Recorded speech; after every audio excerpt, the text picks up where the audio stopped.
En cuanto tengan Apocalipsis capítulo 12, se pueden poner de pie un momentito para la lectura. Voy a leer como 4 o 5 versículos aquí desde el versículo 7. Desde el versículo 7, Apocalipsis capítulo 12, desde el versículo 7. Y dice la palabra de Dios. Apocalipsis 12, versículo 7. ¿Lo tenemos? Amén. Amén. Dice la palabra de Dios. Después hubo una gran batalla en el cielo. Miguel y sus ángeles luchaban contra el dragón. Y luchaban el dragón y sus ángeles, pero no prevalecieron. Alguien que diga conmigo, no prevalecieron. Ni se halló ya lugar para ellos en el cielo. Y fue lanzado fuera el gran dragón, la serpiente antigua que se llama Diablo y Satanás, el cual engaña al mundo entero. Fue arrojado a la tierra y sus ángeles fueron arrojados con él. Entonces oí una gran voz en el cielo que decía: ahora ha venido la salvación, el poder y el reino de nuestro Dios y la autoridad de su Cristo. Aleluya. Porque ha sido lanzado fuera el acusador de nuestros hermanos, el que los acusaba delante de nuestro Dios día y noche. Y ellos le han vencido por medio de la sangre del Cordero y de la palabra de testimonio de ellos, y menospreciaron sus vidas hasta la muerte. Por lo cual alegraos cielos y los que moráis en ellos. Ay de los moradores de la tierra y del mar, porque el diablo ha descendido a vosotros con gran ira, sabiendo que tiene poco tiempo. Alguien diga conmigo, le queda poco tiempo. Le queda poco tiempo. Vamos a orar antes de sentarnos. Padre, te damos gracias, Señor. Te damos gracias por tu palabra y te damos gracias por la oportunidad que tú nos das de estudiar tu palabra, Señor. Te pedimos que tú nos des revelación.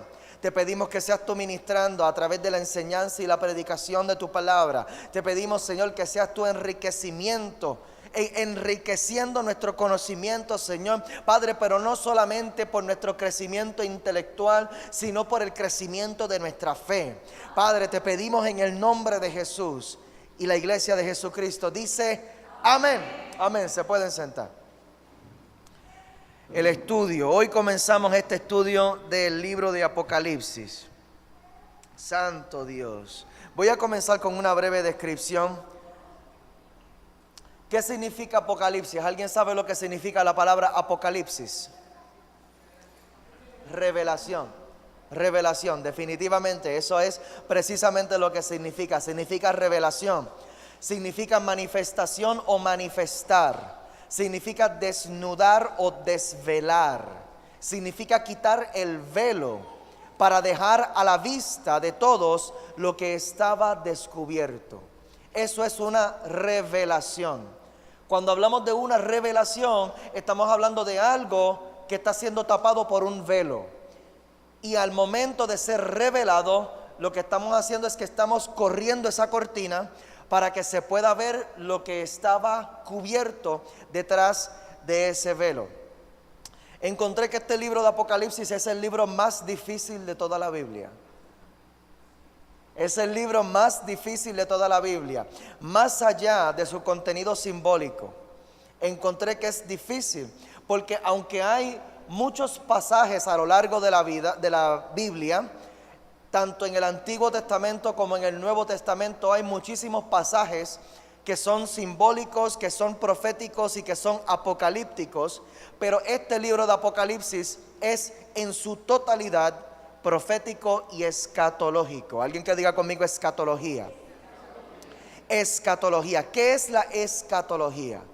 Escatología es la parte de la teología que estudia el destino último del ser humano y el universo.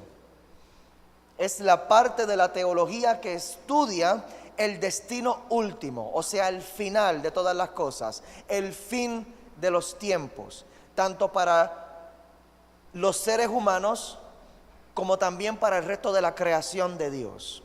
Y en este libro de Apocalipsis encontramos en su totalidad contenido relacionado al fin de los tiempos, contenido relacionado a la escatología.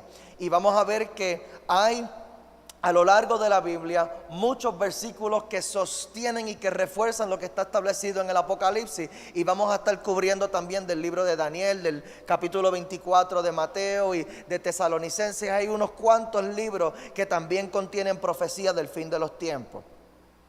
Vamos a ver por qué es importante. Ajá, dime. Hace un link, exactamente.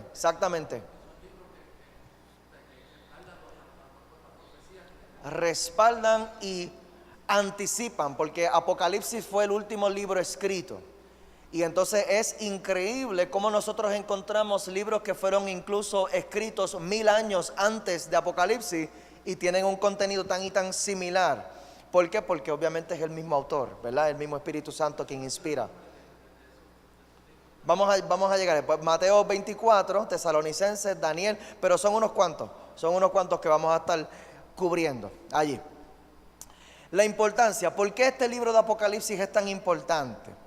Es el libro que cierra con broche de oro las Sagradas Escrituras, pues describe el triunfo final del Señor sobre el mal.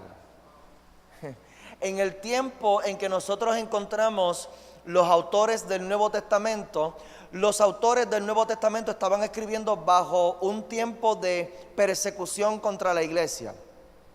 Hay estudiosos, teólogos, que entienden que si no fuera por el libro de Apocalipsis, el pueblo cristiano pudiera haber quedado en un tipo de depresión teológica, a causa de todas las aflicciones que estaban viviendo los escritores, los autores del Nuevo Testamento, o sea, todos los que vinieron después de Jesús, los apóstoles, principalmente el apóstol Pablo, principalmente Juan, Pedro, Santiago, algunos entienden que Hebreo lo escribió Apolos, pero básicamente todos estos autores estaban escribiendo contenido teológico, pero ellos mismos estaban bajo ataque. Y se cuela entre los escritos de los autores un poco de la escena y el contenido bajo el cual ellos estaban viviendo. Pero si no fuera por el libro de Apocalipsis, que nos demuestra el final de la historia desde el principio, nosotros entonces podemos apoyarnos en los escritos que encontramos y en la base profética que encontramos en el Apocalipsis para nosotros recibir un consuelo y una esperanza. Un consuelo y una esperanza. El libro de Apocalipsis, yo encontré que incluso nosotros tenemos un estilo aquí en Alcanza, que nosotros estamos cubriendo toda la Biblia. Nosotros tenemos un objetivo, y es predicar y enseñar toda la Biblia. No tenemos ningún apuro con eso. Empezamos con Juan en el 2015, a finales del 2015 comenzamos con el Evangelio de Juan desde el primer capítulo, y todos los domingos predicábamos el próximo capítulo. Terminamos Juan, seguimos con Hechos, después de Hechos fuimos a Génesis, después de Génesis fuimos a Éxodo, y así por el estilo hemos ido cubriendo libro por libro para poder enseñar toda la Biblia a la congregación. Y encontré que esto no es algo tan original de Alcanza. Hay muchos pastores que se han propuesto esta meta de simplemente ir llevando una secuencia de estudio bíblico los domingos y los jueves, como nosotros hacemos aquí también. Pero encontré que algunos pastores se han propuesto la meta de cubrir toda la Biblia menos Apocalipsis. Toda la Biblia menos Apocalipsis, porque Apocalipsis es un libro bastante retante de enseñar y de predicar. Pero hay que cubrir toda la Biblia, y el Apocalipsis no es para cogerle miedo. El Apocalipsis es un libro de consuelo y de esperanza. Amén, amén. Y porque como paradigma, ¿verdad? Se tiene ese concepto de que pues se dice el fin del mundo, y se tiene ese concepto de un paradigma de un miedo, y como lo ven así, tan difícil, dice, espérate, no me quiero meter ahí. Exactamente. Pero realmente conocer el final de la película a mí me ayuda a mantener la fe durante el transcurso. Cuando no es lo mismo, ¿verdad? Cuando tú estás viendo una película así de acción, y tú estás viendo que el protagonista está a punto de morir y está pasándola bien mal, bien terrible, pero la persona que está al lado tuyo viendo la película contigo está bien relax. Y tú estás allí casi saltando del asiento por la tensión y por todo la trama de la película. Y la persona, pero ¿cómo tú puedes estar tan tranquilo? Es que ya yo vi la película. Yo estoy relax porque ya yo sé cómo se termina. Y ese es el efecto que tiene para nosotros el estudiar el Apocalipsis. Que aunque vengan tiempos difíciles, aunque venga la tribulación, aunque vengan aflicciones, nosotros conocemos el final de la película mientras nosotros vamos atravesando todo el drama y toda la acción y todo lo que va a venir en esta película que es la vida. Amén. Amén. Así que es el único libro que comienza y termina estableciendo que aquel que lo lea y lo guarda será bienaventurado. Y eso lo encontramos en Apocalipsis capítulo 1, versículo 3. Dice: bienaventurado el que lee y los que oyen las palabras de esta profecía y guardan las cosas en ellas escritas, porque el tiempo está cerca. Así comienza el libro de Apocalipsis en su primer capítulo, y en su último capítulo, que es el capítulo 22 de Apocalipsis, en el versículo 7. Apocalipsis 22, 7. Así también va cerrando el autor de Apocalipsis con esto. Dice: he aquí, vengo pronto. Lo está diciendo de parte del Señor proféticamente. He aquí, vengo pronto. Bienaventurado el que guarda las palabras de la profecía de este libro. Bienaventurado. ¿Y qué significa bienaventurado? Esto lo estudiamos hace poco cuando estudiamos las bienaventuranzas de Mateo capítulo 5. Significa afortunado, significa feliz, significa bendecido. Así que esto va a tener un efecto en nuestro estado de ánimo, porque la bienaventuranza tiene una connotación y tiene una relación directa con el gozo y la felicidad en nuestras vidas. Bienaventurado el que lee y guarda lo que está establecido en este libro y en estas profecías. Lo que está diciendo es que vas a ser feliz si tú sabes y si tú practicas lo que aquí está establecido y presentado en este libro. Esto es algo poderoso. Este libro a nosotros nos da un consuelo y una esperanza porque nos introduce al paraíso restaurado para toda la eternidad. La nueva Jerusalén. Las cosas que vienen, lo vamos a ver, esto va a estar brutal. Hay muchas personas interesadas en este libro porque vemos muchos cambios a nuestro alrededor durante estas últimas generaciones. Obviamente estamos viendo, yo no sé, ¿verdad? Alguien que a lo mejor no ves noticias, yo no veo muchas noticias, pero las noticias se me cuelan en el Facebook y en el Twitter y se me cuelan por todos lados. Y así nos enteramos de todas las cosas que están pasando. Vimos que hay mucha persecución desde el último siglo para acá. Desde el 1941 que comenzó la persecución de los judíos por los nazis, ese tiempo del holocausto, ese periodo de tiempo que fue terrible, del 1941 al 1945. Y de allá para acá ha habido una persecución terrible de los mismos cristianos también.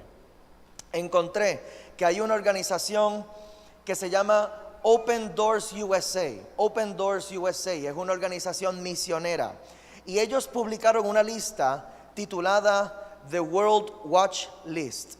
La lista de watch es de ver, de vigilancia mundial.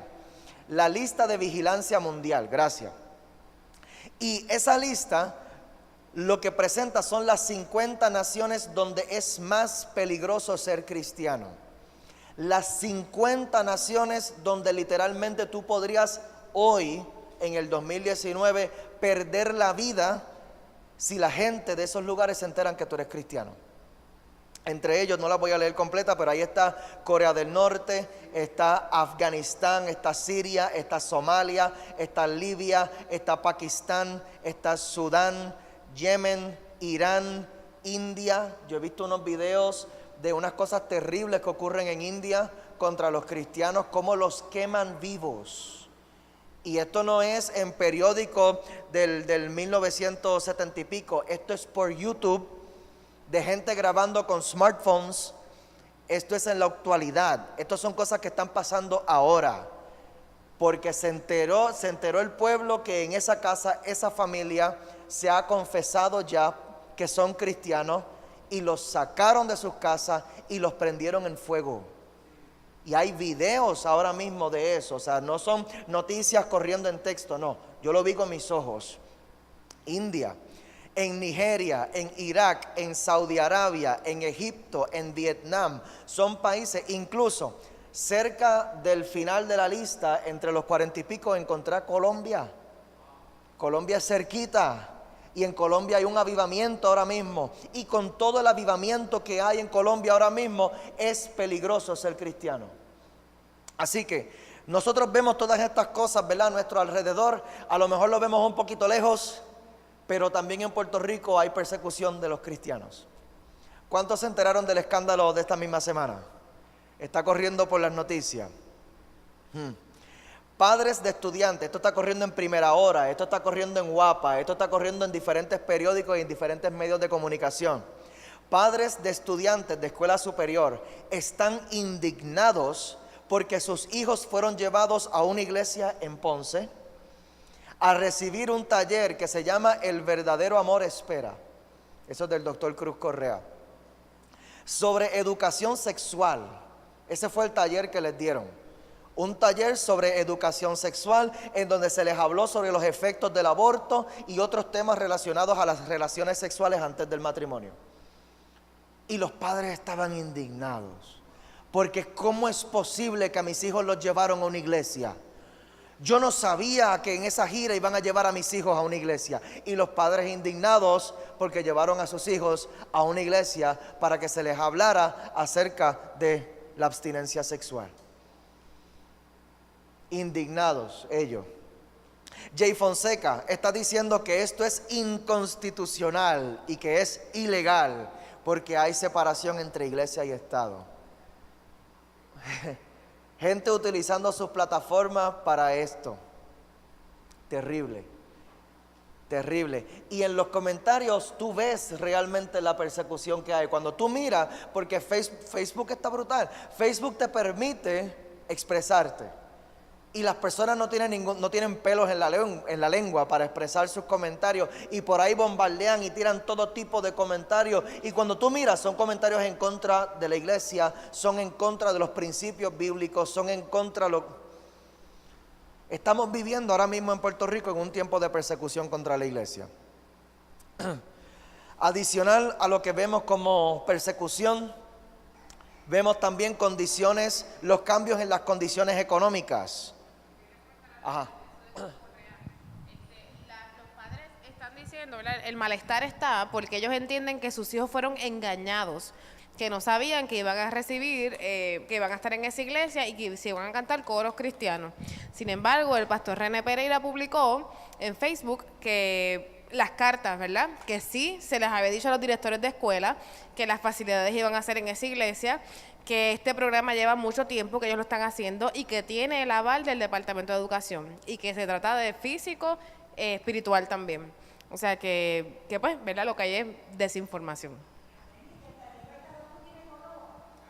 Ajá, eso fue otra cosa que vi, que están comentando de que son pastores dándoles estos talleres y realmente no, es un ginecólogo el que diseñó el taller y lleva años dando ese taller. Bueno, adicional a eso vemos también los cambios en las condiciones económicas, vemos cómo cambian todas estas cosas a nivel mundial, las condiciones políticas, vemos y nos enteramos de las guerras y los rumores de guerra. Y todo esto comienza a inquietarnos y todo esto comienza a despertar un interés por buscar en las profecías.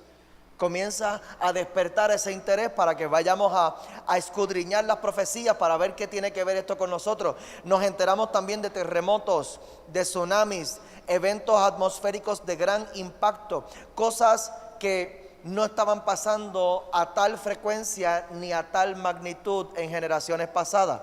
Y de momento... ¿Cómo?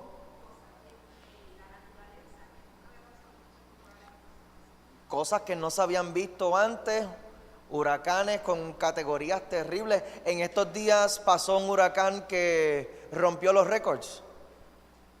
¿Categoría qué fue? Pasó un huracán hace poco que también rompió. ¿De qué categoría fue? Categoría 6, una cosa bien terrible. Y vemos todas estas cosas y definitivamente nos alarmamos, ¿verdad? Vemos estos eventos y buscamos consuelo. Y el Apocalipsis es el libro de consuelo por excelencia para todo el que espera la venida del Señor. Así que nosotros que estamos esperando la venida del Señor, cuando vemos todos los cambios climáticos, cuando vemos los cambios económicos, cuando vemos que se levanta persecución, nosotros podemos encontrar consuelo en las profecías, porque las profecías nos presentan y presentan la iglesia de Jesucristo. ¿Estará la iglesia de Jesucristo aquí hoy? Amén. Presenta la iglesia de Jesucristo como la esposa de Jesús, que Él la protege, que Él la guarda, que Él la sostiene hasta el final, que Él le prepara una morada para el tiempo final, y estamos allí al final. No aparecemos como los que pierden, no aparecemos como los que mueren en la película, aparecemos como los que ganan en la película. Amén. Gloria a Dios.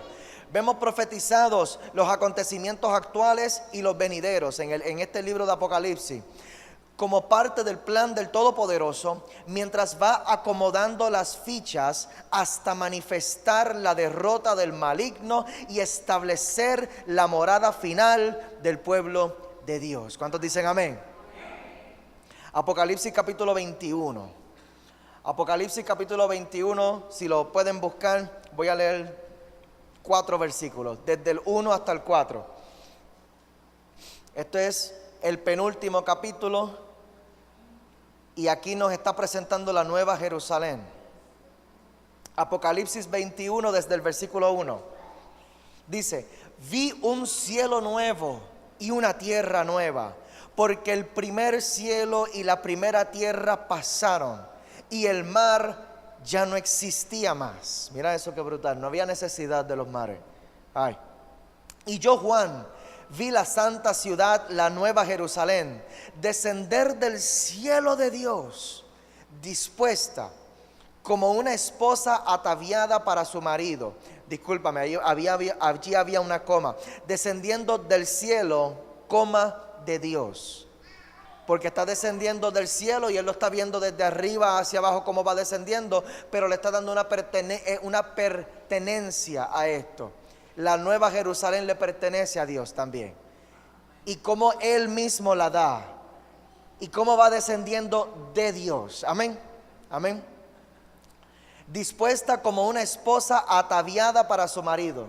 Y oí una gran voz del cielo que decía: he aquí el tabernáculo de Dios con los hombres, y Él morará con ellos. Y esto a mí me vuela la mente, que aquí en las profecías el autor pueda ver algo que fue establecido en el principio de la ley.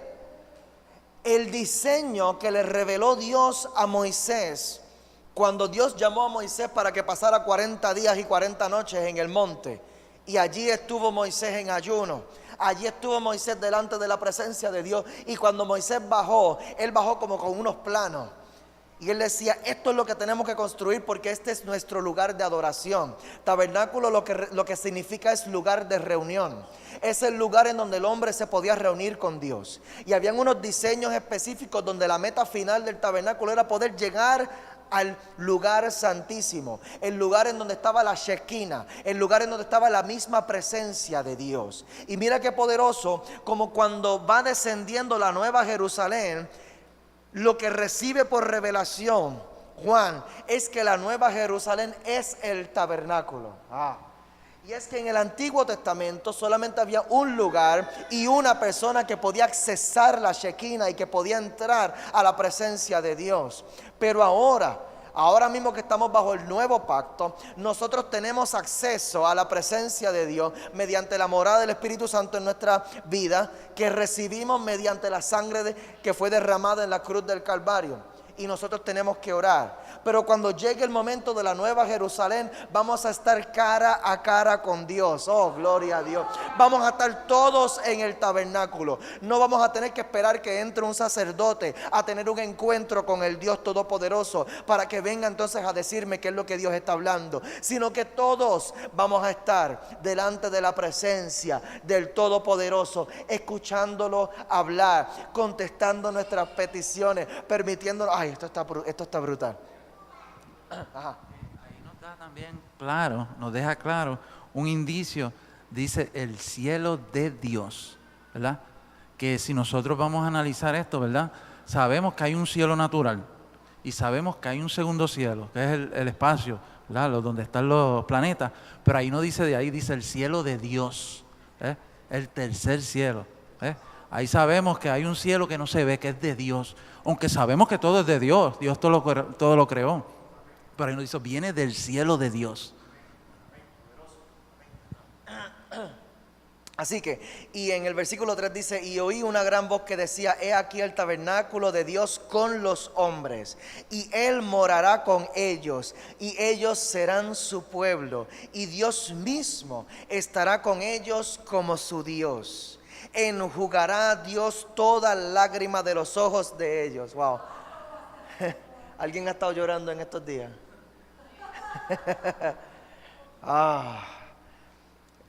El Espíritu Santo ahora mismo enjuga, Él recoge tus lágrimas.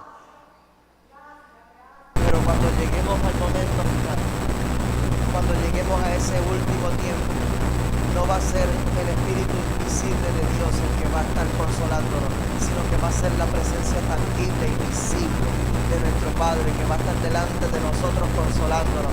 Enjugará Dios toda lágrima de los hijos de ellos, y ya no habrá muerte, ni habrá más llanto, ni clamor, ni dolor, porque las primeras cosas pasaron. Dile a la persona que está al lado tuyo, dile, estas son las primeras cosas. Estas son las primeras cosas. Y gloria a Dios que el Apocalipsis nos está dejando saber a nosotros que estas primeras cosas van a pasar. Estas primeras cosas van a pasar. Estas primeras cosas van a pasar. Estas primeras cosas van a pasar. Gloria a Dios. Gloria a Dios. Amén. Bueno, ahora vamos a hablar acerca de la organización del libro por sus partes, porque nos vamos a dejar llevar por una organización o por una estructura para presentar este estudio. No les puedo decir exactamente cuánto nos vamos a tardar en este estudio, pero sí lo vamos a hacer de una manera ordenada. Estamos dividiendo el libro de Apocalipsis en 3 partes. La primera parte es la visión de la gracia, la segunda parte, la visión del gobierno, y la tercera parte, la visión de la gloria. Gracia, gobierno y gloria son las 3 partes que vamos a discutir a través de este estudio. En la visión de la gracia, gobierno y gloria, primera parte es la visión de la gracia, la segunda parte la visión del gobierno y la tercera parte la visión de la gloria.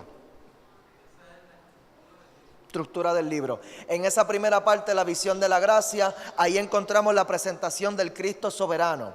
Ahí encontramos también las 7 iglesias y el llamado que hace Jesús a las 7 iglesias. Por eso se conoce como la visión de la gracia, porque Cristo todavía está buscando su iglesia. Cristo todavía le está dando oportunidad a su iglesia. Cristo le está dando oportunidad a la humanidad de que se arrepienta. Cristo todavía tiene la puerta abierta para el cielo. Todavía hay una puerta abierta para la salvación. Y Cristo está llamando, y vamos a encontrar en ese capítulo 2 y capítulo 3, cuando Cristo le está enviando esos mensajes a las 7 iglesias, vamos a ver un Cristo que está llamando a su iglesia a volver al primer amor. Estamos viendo a un Cristo que está llamando a su iglesia a volver a las cosas que hacían en el principio, que está confrontando las falsas enseñanzas y todo lo que se está tratando de colar en la iglesia de este tiempo. Y todo esto tiene una relevancia bien importante al tiempo que estamos viviendo ahora mismo. Esa es la visión de la gracia. La segunda parte es la visión del gobierno, y esa parte de la visión del gobierno es la más extensa. Ahí encontramos el trono y el libro sellado. Ahí encontramos los 7 sellos. Ahí encontramos el sonar de las trompetas. No tienen que apuntar todo esto porque vamos a estar profundizando, pero se los quiero mencionar para que estén preparados. Ahí encontramos la mujer y el dragón. Ahí encontramos las 2 bestias. Ahí encontramos la ramera. Ahí encontramos los 7 ángeles. Ahí encontramos las copas de la ira de Dios. Ahí encontramos la caída de Babilonia, el juicio y la victoria. Del gobierno. ¿Cómo Dios establece su gobierno? Lo vamos a ver. Estamos ya viendo algunas de esas señales en este tiempo actual, pero vamos a ir viendo cómo estas cosas se van a seguir progresando delante de nuestros ojos. Y finalmente terminamos entonces con la visión de la gloria. Y allí en la visión de la gloria vemos el reino milenario, y vemos la nueva Jerusalén. Amén, que comenzamos a mencionarla hoy, pero vamos a estar entendiendo qué significa todo esto, cuáles son los simbolismos y todo el significado y la relevancia que tiene para nosotros hoy. Amén. Así que vamos a hablar ahora acerca del autor y el contexto. Me queda tiempo para discutir esta tercera parte de hoy.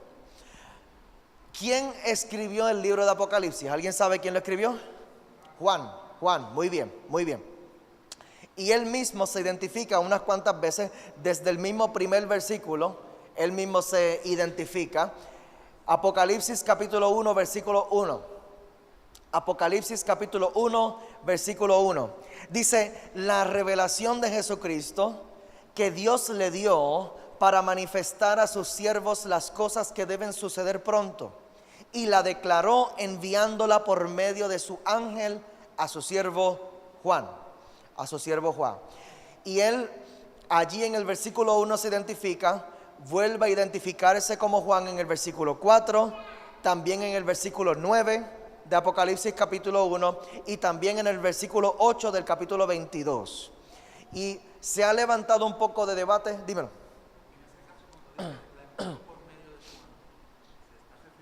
Vamos a llegar hasta allí. Hoy no estamos profundizando todavía ni en el primer capítulo. Esto es introducción. Guarden sus preguntas, las escriben porque ya mismo vamos a entrar de lleno en todo esto. Se identifica esas 4 veces y se levantó como un debate entre ¿cuál Juan? Juan, tu nombre es un poquito común, un poquito popular. Hay muchos Juanes por ahí. Pero este Juan se delata en 2 pasajes, o en unos cuantos pasajes, pero de 2 maneras, en diferentes versículos a través del libro de Apocalipsis. Y uno es en Apocalipsis capítulo 19, versículo 13. Apocalipsis 19, 13. Dice, estaba vestido de una ropa teñida de sangre, y su nombre es el Verbo de Dios. Ese es Juan, ¿verdad? Eso es Juan. El Verbo de Dios. Juan, el apóstol Juan, es el único. Eso es una expresión exclusiva de Juan. Más ninguno de los evangelistas ni ninguno de los autores de las epístolas del Nuevo Testamento se refiere a Jesús como el Verbo. Solamente Juan. Juan en el Evangelio según Juan, capítulo 1, versículo 1 dice, en el principio era el Verbo, y el Verbo era con Dios, y el Verbo era Dios. Amén. Y cuando se refiere a la palabra verbo, está hablando de la palabra logos, que lo que significa es palabra. Está hablando de la manifestación de la expresión de Dios, la expresión del Padre, la palabra manifiesta. Amén. Y Juan es el único que habla acerca de Jesús, refiriéndose a Jesús como el Verbo. Se vuelve a delatar Juan cuando se refiere a Cristo como el Cordero. Eso también es una expresión única y exclusiva de Juan. Más ningún otro de los autores del Nuevo Testamento se refiere a Cristo como el Cordero. Solamente Juan. Y eso lo encontramos en Juan capítulo 1, versículo 29. Dice, el siguiente día vio Juan a Jesús que venía a él y dijo, he aquí el Cordero de Dios que quita el pecado del mundo. Y en el libro de Apocalipsis, Juan se refiere a Cristo como el Cordero, no una vez, ni 2 veces, ni 3 veces, ni 4 veces, 27 veces. 27 veces durante el libro de Apocalipsis, Juan se refiere a Cristo como el Cordero. Y eso también es una expresión de Juan. Y en estas cosas ahí el apóstol Juan está poniendo su firma en esos escritos. Este soy yo, es Juan. Juan el hijo de Zebedeo, Juan el que fue de los discípulos, Juan el discípulo amado, Juan el que se añoñaba con Jesús en la mesa a la hora de la cena, Juan que tenía confianza con Jesús, Juan que era el llamado y él le estaba poniendo allí su firma en los escritos. Amén. Así que ya tenemos el autor, está debidamente identificado. Vamos a hablar un poquito acerca del contexto, el contexto de este escrito. Y encontramos el contexto en Apocalipsis capítulo 1, versículo 9. Apocalipsis capítulo 1, versículo 9. ¿Dudas, preguntas hasta aquí? Todavía no estamos entrando en materia muy pesada, pero esto estamos estableciendo una base. Apocalipsis capítulo 1, versículo 9, dice: yo, Juan, vuestro hermano y copartícipe vuestro en la tribulación, en el reino y en la paciencia de Jesucristo. Y esa frase está bien poderosa. Copartícipe vuestro, o sea que yo estoy participando junto a ti en la tribulación, en el reino y en la paciencia de Jesucristo. ¿Cómo es? Eternidad, definitivamente. Yo estoy participando contigo en el sufrimiento, pero también estoy participando contigo en este reino y también estoy participando contigo en la paciencia de Jesucristo. O sea que estamos esperando en el Señor. Estaba en la isla de Patmos. Alguien que diga conmigo Patmos. Por causa de la palabra de Dios y el testimonio de Jesucristo. En este versículo nos presenta el contexto del libro de Apocalipsis. ¿Me puede traer agua, por favor, alguien?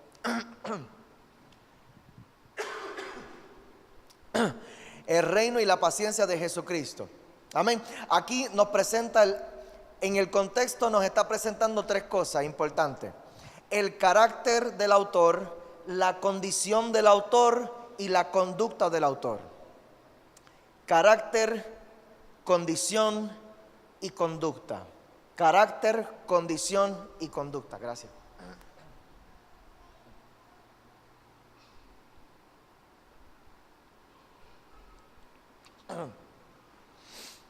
Comencemos con el carácter. Dice: yo, Juan, vuestro hermano. Juan fue un hombre que caminó con Cristo. Juan fue un hombre que vio los milagros. Juan fue un hombre que predicó con Jesús, que aprendió a predicar con Cristo. Y Juan probablemente era gran predicador, porque tuvo un gran maestro. Juan aprendió a ministrar con Jesús.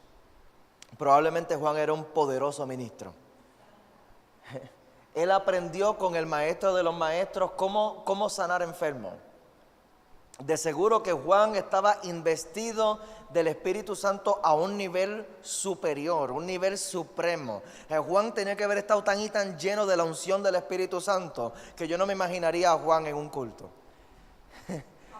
A fuego, yo me imagino es que la unción de los apóstoles tenía que haber sido algo bien salvaje. ¿Por qué? Porque ellos estuvieron esos 3 años viendo a Jesús haciendo tantas cosas sobrenaturales, haciendo tantas locuras delante de ellos, que yo me imagino la fe. ¿Qué es lo que nos aguanta a nosotros? La falta de fe. ¿Por qué? Porque no hemos tenido exposición a estas cosas. Por eso es tan importante la exposición. Por eso tenemos que ir a eventos en otras iglesias. Hay pastores que le prohíben a sus feligreses que vayan a eventos y cosas. No, tenemos que exponernos a los lugares en donde Dios se está moviendo a un nivel mayor. Tenemos que movernos, tenemos que ir a esos congresos, tenemos que ir a esas capacitaciones, a esos talleres. Tenemos que visitar. Cuando venga un ministro grande y tú te enteras que está en otro lugar, me avisas para ir contigo. Amén, amén, eso es importante porque así nos exponemos a cosas mayores que Dios está haciendo en otros lugares y en otras personas. Eso era lo que distinguía a esta gente. Ellos recibieron una exposición tan y tan brutal a un nivel de revelación y unción que dice la palabra que cuando Pedro caminaba por su pueblo, ellos sacaban los enfermos a la calle para que por lo menos la sombra de Pedro tocara los enfermos, y con solamente la sombra de Pedro tocar a los enfermos, se levantaban y eran sanos. Así que Juan, apóstol de Jesucristo, se pudo haber identificado con ese título. Pero mira cómo él se identificó. Él dijo: yo, Juan, vuestro hermano. ¿Cuál era el carácter de Juan? Humildad. Él era humilde. Él era un tipo humilde. Juan reconocía: no, es que aquí somos todos de la misma familia, aquí estamos todos en el mismo nivel, aquí todos tenemos el mismo acceso a la misma presencia, a la misma palabra, a la misma unción, al mismo Espíritu Santo, al mismo Padre. Yo siento a Dios aquí. Todos tenemos el mismo acceso y por eso Él se establece en el mismo nivel con ellos. Nosotros somos todos hermanos. Somos todos hermanos. Somos todos hermanos. Se ha levantado en esta generación también este asunto de rangos. Eso no es, no quiero, no me quiero meter por allí. Somos hermanos. Estamos todos en el mismo nivel. ¿Y cuál fue? Ese es el carácter de Juan. El carácter de Juan es humilde. ¿Cuál es la condición de Juan? ¿Cuál es la condición de Juan? Él dice aquí que eres copartícipe vuestro en la tribulación. Yo estoy participando con ustedes en la tribulación. Y esto nos presenta la condición de Juan. En ese tiempo la iglesia se encontraba en una época de violenta persecución. Ahora mismo, en el 2019, mencionamos ahorita que hay unos cuantos lugares, unas cuantas naciones que es peligroso que la gente se entere que tú eres cristiano. Algunos lugares. Pero durante el tiempo del apóstol Juan, en todo lugar en donde habían cristianos, eran lugares de persecución. Porque los cristianos todavía no se habían dispersado por todo el mundo. Estaban todos en Roma. Y por cuanto estaban todos en Roma, y en Roma fue que se levantó la persecución, en todo lugar en donde había cristianos, había persecución. Vamos a profundizar aquí un poquito. ¿Cómo fue la persecución de los cristianos? La persecución de los cristianos en Roma duró desde el año 64 hasta el año 313 después de Cristo. Y comenzó con el emperador Nerón.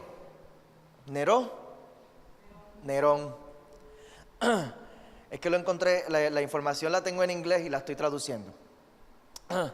Desde el gran fuego de Roma en el año 64. Desde el gran fuego de Roma en el año 64, el gran fuego de Roma encendió también esa época de la gran persecución de los cristianos en Roma. Los cristianos fueron perseguidos por varias razones. Vamos a volver a lo que es el gran fuego de Roma, lo vamos a explicar ya mismito. Los cristianos fueron perseguidos por varias razones. Número uno, porque no adoraban los dioses de Roma. Adelante. Roma era un pueblo politeísta y de muchas religiones paganas, y en todos los lugares en donde estaban habían unas religiones paganas que predominaban, y se requería o se exigía o se esperaba que todas las personas en ese lugar adoraban los dioses de esas religiones paganas, y los cristianos no los adoraban. ¿Y cuál es la diferencia entre los judíos y los cristianos? Porque los judíos de ese tiempo tampoco adoraban a los dioses paganos, pero los judíos, al ser una civilización ancestral o una civilización antigua, ya tenían un respeto en la comunidad. Ellos tenían su propia estructura social, ellos tenían su estructura política, ellos tenían su sistema de leyes, tenían su ley, y era un pueblo que se regía bajo su propio sistema de leyes, y eso estaba avalado por el gobierno. El gobierno romano le daba autoridad a los judíos para que tuvieran sus templos, sus sinagogas. En Jerusalén estaba el templo judío más maravilloso que ellos llegaron a tener, en ese tiempo, ¿verdad? Después de su cautiverio, después que bajo el tiempo del cautiverio de Babilonia y su propio templo quedó destruido. Pero estudiamos recientemente que el gobernador, se me olvidó el nombre, el que mató a los niños, Herodes, el gobernador Herodes les construyó su templo. O sea, ellos tenían, bajo la supervisión del gobierno romano, ellos tenían autoridad para llevar su religión. Pero los cristianos eran un movimiento nuevo. No tenían todavía el respeto del gobierno, no tenían la autorización del gobierno. Entonces era un movimiento nuevo, no solamente nuevo, sino que era un movimiento poderoso y en crecimiento. Y esto representaba una amenaza. Esto representaba una amenaza para los romanos. También, número 3, la otra razón por la cual ellos eran perseguidos, porque la soberanía de Cristo que predicaban los cristianos chocaba con la soberanía del César, que era un líder que tenía soberanía, tenía autoridad para gobernar. Y ahora tenemos este grupo de cristianos que están hablando de uno que es rey de reyes. No, No podemos tener un rey de reyes en esta comunidad, porque en esta comunidad tenemos un rey de reyes que se llama el emperador y el César. Y la soberanía del Cristo que estos cristianos predicaban amenazaba y chocaba la soberanía del César. En Apocalipsis capítulo 1, versículo 5 dice, Apocalipsis 1, 5 dice, y de Jesucristo el testigo fiel, el primogénito de los muertos y el soberano de los reyes de la tierra. Y esto era lo que ellos predicaban acerca de Cristo, que Él era el soberano de los reyes de la tierra. Y esto era terrible porque el emperador en Roma era visto como un dios. El emperador en Roma era visto como un dios. No podía haber un hombre superior al emperador, porque esa era su doctrina, esa era su creencia, que él era un dios. Cristianos no le encendían inciensos ni participaban de las otras formas de adoración al César. Y esto los prendía. ¿Por qué? Porque el César y el emperador romano demandaba esa reverencia, demandaba esa adoración, y los cristianos no querían tener nada que ver con él. Cristianos entonces comenzaron a reunirse en privado, en casas y de noche, y esto creó mayor sospecha entre los paganos. ¿Qué hacen esta gente escondidos allá adentro? Mira esto. Fueron acusados de canibalismo los cristianos. ¿Por qué? Porque en la Santa Cena ellos comían y bebían de la sangre y del cuerpo de Jesús. Estos son caníbales, decían, y los empezaron a acusar de que esta gente se están comiendo un hombre allá adentro. Y se lo están diciendo a la gente que esta noche se van a reunir para comerse un hombre, para beberse la sangre de un hombre y para comerse el cuerpo de un hombre. Esta gente son locos, y empezaron a acusarlos de canibalismo también. Los paganos creían que desastres naturales ocurrirían si sus dioses no eran adorados. Por eso ellos tenían que mantener siempre sus inciensos prendidos. Ellos tenían que mantenerse presentando sus sacrificios a sus dioses, porque ellos entendían que eso era lo que provocaba el favor de sus dioses, y eso era lo que impedía que vinieran tormentas, que vinieran huracanes, que vinieran sequías, que dejara de llover. Todas estas cosas que eran terribles, ellos se los atribuían a esa adoración que hacían. Por lo cual comenzaron a culpar a los cristianos de desastres naturales. Cada vez que dejaba de llover, decían, eso es por culpa de los cristianos que no le están trayendo sacrificio a nuestros dioses. Y todo esto comenzó a crear esta controversia en el primer siglo, hasta finalmente en el año 64, cuando ocurrió el fuego de Roma.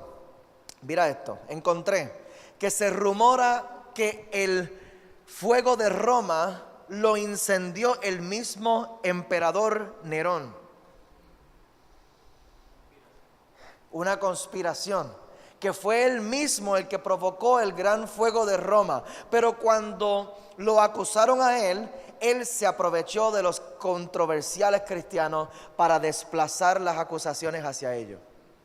Y fue él el que acusó a los cristianos de encender ese gran fuego. Y eso fue como la gota que colmó la copa. Allí sí que entonces ya nosotros estamos hartos de ustedes, porque ustedes no adoran a nuestros dioses, porque ustedes no respetan al emperador, porque ustedes están predicando de un Cristo que es soberano y que está por encima de incluso mi rey. Y de momento también por encima de todo esto ustedes están encendiendo fuegos que le están haciendo daño a nuestras comunidades. Ahí fue que comenzó oficialmente la gran persecución de los romanos contra los cristianos.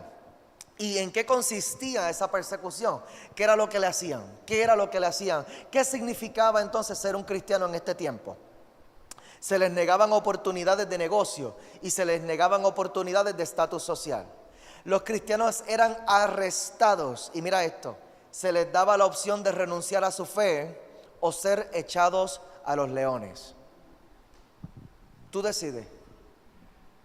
Tú decides. O rechazas tu fe, o te damos como comida a los leones.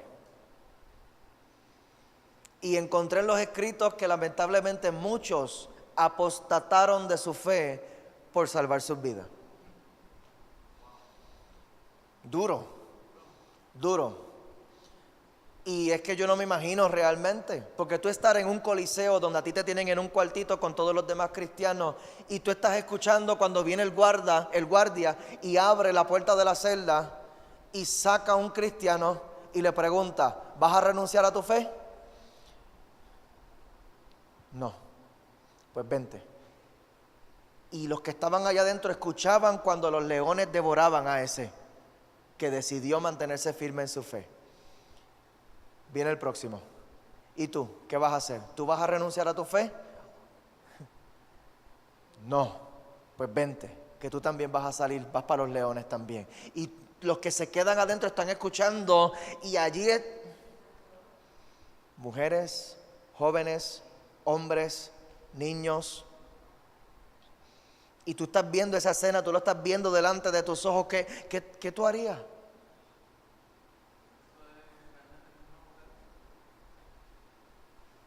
Una gran tribulación. En cierta medida esto también profetizaba, ¿verdad? Las condiciones de la gran tribulación donde nos vamos a ver, ¿verdad? Algunas personas se van a ver en esa misma situación. ¿Vas a rechazar tu fe? ¿Vas a renunciar a tu fe? ¿Vas a declarar lo contrario? ¿O qué vas a hacer? Para ponerte la marca de la bestia, para que puedas hacer negocio, para que puedas comprar en el mercado, para que puedas comprar comida, tenemos que ponerte la marca de la bestia. Y en el momento en que ¿tú te vas a dejar? Si comenzara la gran tribulación hoy, ¿tú te vas a dejar? Ay, santo.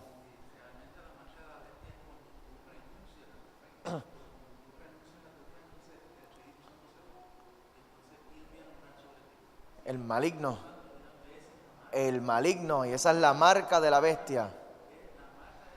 Ay, santo. Terrible. Los cristianos eran torturados, se les tatuaban símbolos romanos en sus frentes. Se les tatuaban símbolos romanos en sus frentes. Y comenzó a desarrollarse esta práctica de que los creyentes caminaban con símbolos cristianos. Lo que ahora nosotros vemos que la gente que andan por ahí con la cruz, en sus collares y cosas así, eso no es de ahora. Eso es de aquel tiempo, porque la gente, como tenían los símbolos romanos en su frente, como quiera ellos tenían la marca de Cristo en sus corazones y se querían identificar como cristianos, aunque los romanos los hayan marcado con símbolos paganos. Eran crucificados. Yo no sé si vieron la película del apóstol Pablo, pero hay una escena donde se ve esto. Los creyentes eran crucificados en la ciudad y eran bañados en combustible. ¿Y tú sabes lo que hacían? Los prendían en fuego y los usaban como antorchas durante la noche. Y eso lo ponían por toda la ciudad. Para poder iluminar la ciudad de noche, en vez de poner focos, ponían cristianos encendidos en fuego. Eso era la persecución.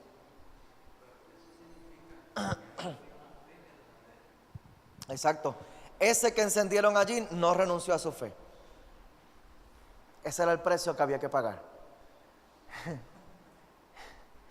Y ahora, ¿me meto o no me meto?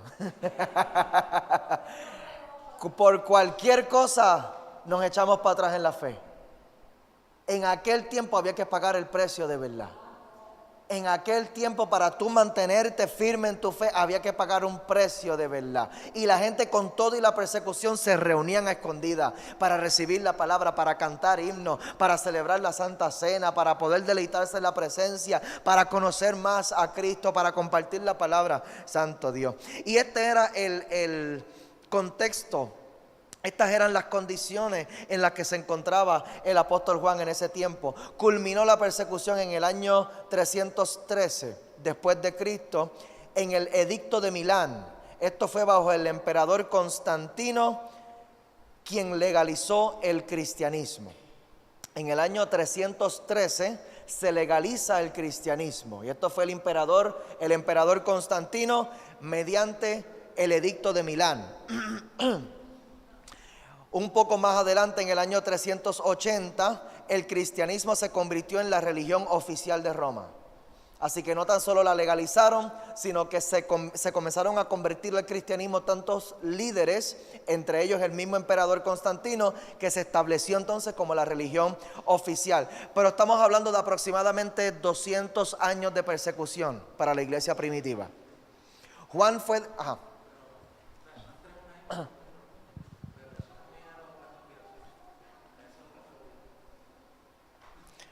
Juan fue desterrado a Patmos como parte de la persecución, también porque era un líder cristiano. Como fue un líder cristiano, dentro de lo que se hacía, también ellos eran desterrados, y fue desterrado a una iglesia que se llama Patmos. Y la iglesia que se llama Patmos es una isla. ¿Yo dije la iglesia? Una isla. La isla de Patmos es una isla que mide 12 kilómetros por 5 kilómetros. 12 kilómetros por 5 kilómetros. Y para darte una idea, Vieques, que es una isla bien chiquitita, mide 34 kilómetros por 5 kilómetros.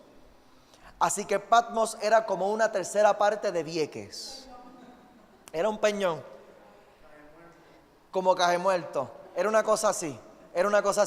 Y ahora mismo se llama la isla Patino. Es una isla que existe todavía, se llama Patino. Es una isla desértica y rocosa. Allí no hay comida, allí no hay vegetación, allí no hay agricultura. En estos momentos actualmente tienen como 3,000 habitantes, pero hace 2,000 años, para el tiempo de Juan, posiblemente no había nadie. Era una isla desierta que usaban como prisión para enviar a sus criminales. Y a ese lugar enviaron a Juan, y en ese lugar Juan recibió la revelación que hoy conocemos como Apocalipsis. Quiero aclarar. Desierta. Se usaba como prisión. Lo mandaban allí a morir, porque no había nada, ni nadie. Y era tan chiquita que no tenían, básicamente, si los buscaban después los encontraban muertos. Pero quiero aclarar que a Juan no lo encontraron muerto allí. Juan no murió en Patmos. Juan ni tan siquiera escribió Apocalipsis en Patmos. Juan en Patmos recibió la revelación del Apocalipsis, pero Juan escribió la revelación en Éfeso, porque él estuvo unos cuantos años allí aprisionado. Finalmente entonces logra ser movido a Éfeso, donde Juan escribe Apocalipsis y pasa sus últimos días en ese lugar. Amén. Así que esto fue aproximadamente para el año 95 después de Cristo. El año 95, más o menos este fue el año en que Juan entonces estaba allí en la isla de Patmos y recibió esa revelación. Él no estaba en ese lugar de vacaciones. Él estaba en ese lugar, según él mismo dijo, yo estoy aquí por la palabra de Dios y por el testimonio de Jesucristo. Juan fue desterrado a Patmos durante la persecución. ¿Y por qué lo desterraron? Por predicar. Lo desterraron por predicar la palabra de Dios. Ese era su crimen. Estamos hablando de persecución, mi gente. Esto es persecución. Finalmente, la conducta. Esas fueron las condiciones. Ya hablamos del carácter de Juan, ya hablamos de las condiciones de Juan. Cerramos entonces la clase de hoy con la conducta de Juan. ¿Qué dice el versículo? El versículo dice: en la paciencia de Jesucristo, copartícipe vuestro en la tribulación, en el reino y en la paciencia de Jesucristo. En la paciencia de Jesucristo. ¿Cómo es posible que Juan pudiera estar en la paciencia si él estaba en medio de una persecución?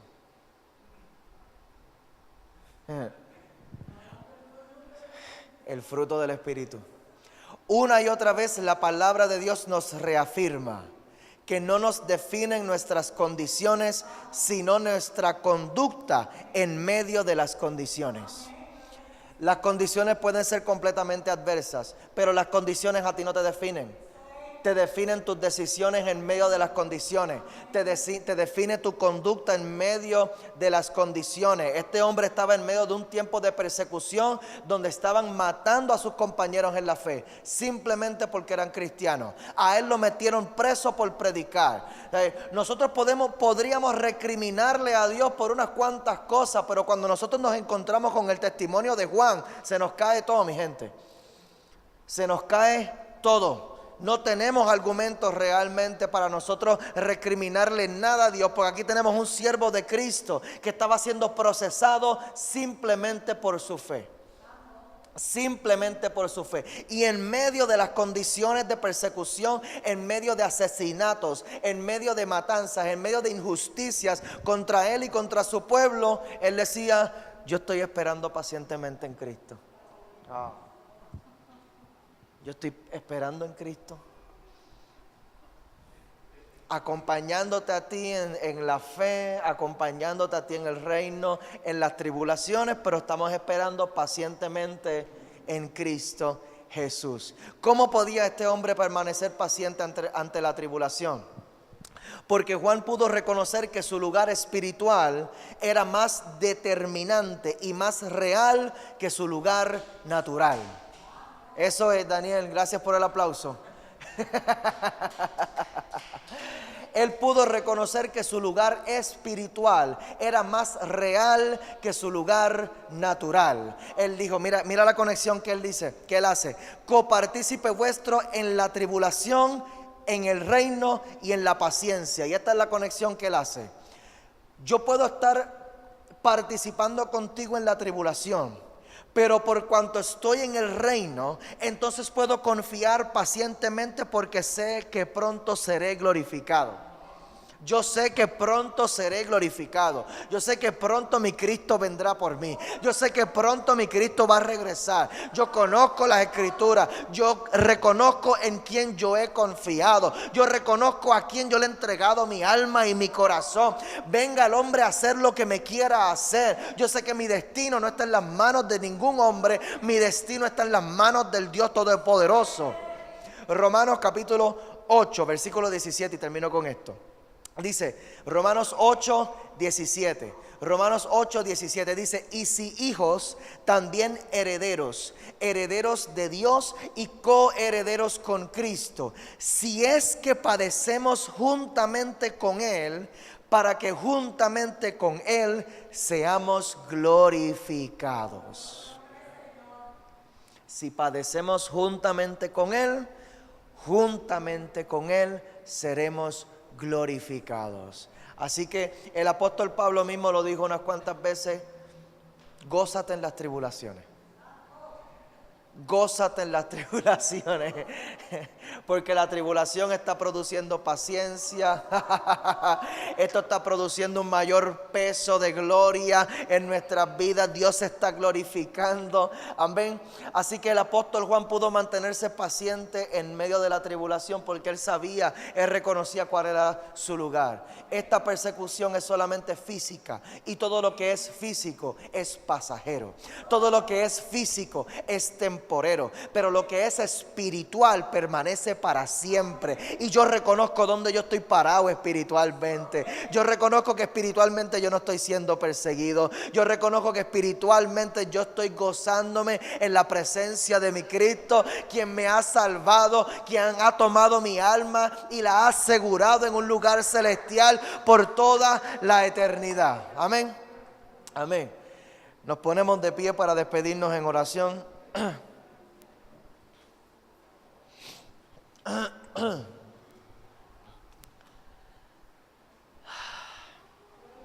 Ya desde la semana que viene en adelante comenzamos capítulo por capítulo, desde el capítulo 1.